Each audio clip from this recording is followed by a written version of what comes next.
Hello everyone, welcome to this week's edition of Telegraph Herald More Than the Score. I'm your host Steve Ortman. Alongside me this week, Tim O'Neill. How's it going? It's wrestling season. It's wrestling season. Have you come down yet from the 100th episode of More Than the Score? Yeah, I'm on to episode 101.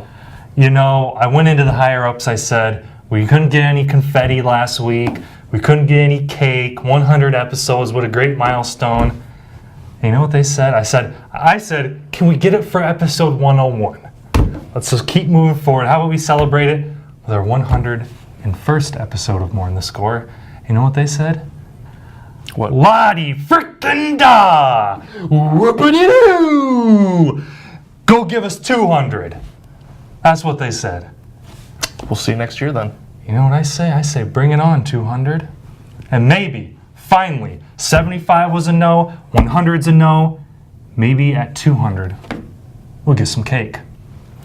I personally hope they just keep shutting you down. It's enjoyable. It's good TV. Anyway, some young men that are not eating a lot of cake right now. City wrestlers. The wrestling season is here. I know you're excited, so take it away. Please, the city wrestling scene, a lot of talent's coming back. Yeah, a lot of talent graduated too. You just look at what happened at last year's state tournament, and Western Dubuque crowned three state champions, first time they've ever had multiple champions in a year. And all three of those guys are gone now, Max Lyon, Aaron Costello, and Braden Burt. So Western Dubuque's going to look a little different out there. And if you recall, I'm sorry, and I'm sure, Paul, you can run this clip real quick, but I predicted that. I had the wrestlers. Oh my goodness, this Western Dubuque combination has laid waste to the competition at the Iowa State Wrestling Tournament. Western Dubuque, Max Lyon, and Western Dubuque's Aaron Costello have won state championships. They have run through their tournament brackets. And they were like beating the other guys up, and I predicted that they would do that. You did predict that. Yes, sorry to cut you off. Very good. I'm very smart. Okay, go Very ahead. good. Yes. So the Bobcats going to have a much different look this year as we go back to the city MVC schools.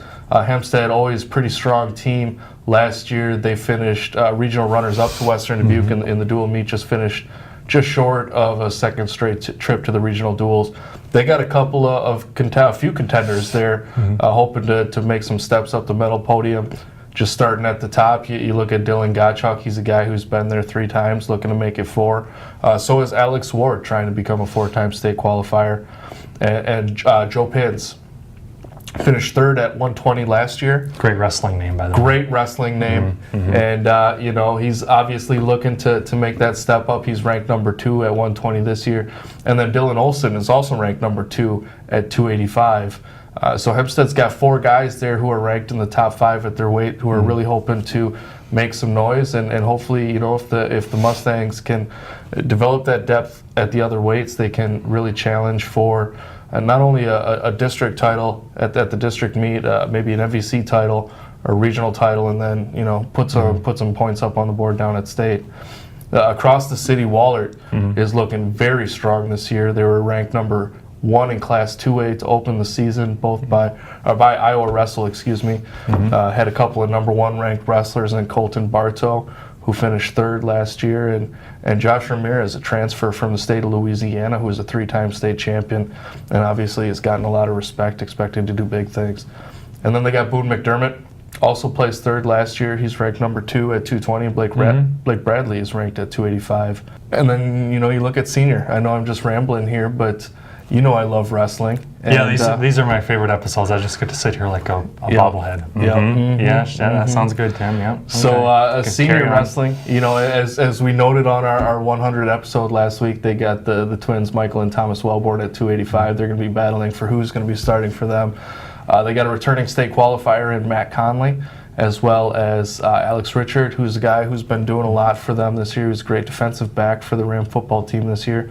And then Isaac Kretzinger at the lower weights is a guy who's really had a couple of strong first 2 seasons on varsity, has a chance to really put together a strong junior season. So across the board, all of the wrestling teams in the city have really improved, and it should be really exciting to watch them go. And here we go. And yeah, things already underway. We've already had a great local matchup earlier this week. Yeah, Wahlert and Western Dubuque opened the season on Tuesday night out in Epworth. I was out there, and this is what happened. A couple of nice teams opening the season here tonight. A couple of rivals going at it. Just what was this match like for a season opener for you guys? Well, they're ranked number 1 in 2A, and coach is really pumped. Go out there with heart, intensity, and class. You know, whatever happens, happens. You wrestle to the very end, wrestle to the last whistle, and no matter what, the fans are gonna love you. Put on a show, have fun. That's what it's about. Now, the way this duel started, it started off with a couple of Wahlert studs there at 220 and 285, and then you guys just started rolling those 9 straight wins. As you're waiting for your chance to go, just what do you gather from watching your teammates start rolling off those wins? I think we build off one each other, and we have like a really tight bond. And we just have a lot of fun, work hard together. That's what it's about. So when you see your teammate that you've been working really hard in the room with and all that, then it really pumps you up. So once it starts going, then it's pretty hard to stop. It's fun. Now, this team obviously is a little bit different than last year. The 3 state champs got a lot of the pub with Max Lyon and Aaron Costello and Braden Burt, but they're gone now. So how do you guys fill in kind of that leadership void, knowing you got 4 or I forget exactly how many state qualifiers back this year? Every year our seniors step up, and last year that was our seniors. They're pretty good. This year, new set of seniors. They're really stepping up. They're really pushing the team, really working hard. Just have fun and work hard. That's what we do. All right, finally then, just how big is it to start the season with a win like this? The wins and losses, they come, but you work hard, have fun, and the wins will come. All right, and that's just the first event of a busy local week. Today, if you're watching this on Thursday, Hempstead and Wahlert square off in their first duel of the season. And then on Saturday, the Dubuque Invitational, Hempstead Senior and Western Dubuque will be in action along with a few other schools. So should be a very exciting opening week of the high school wrestling season.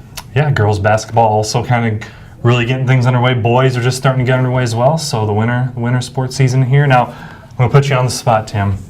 What's your favorite wrestling move? Takedown? Cow catcher. Cow catcher? Yeah.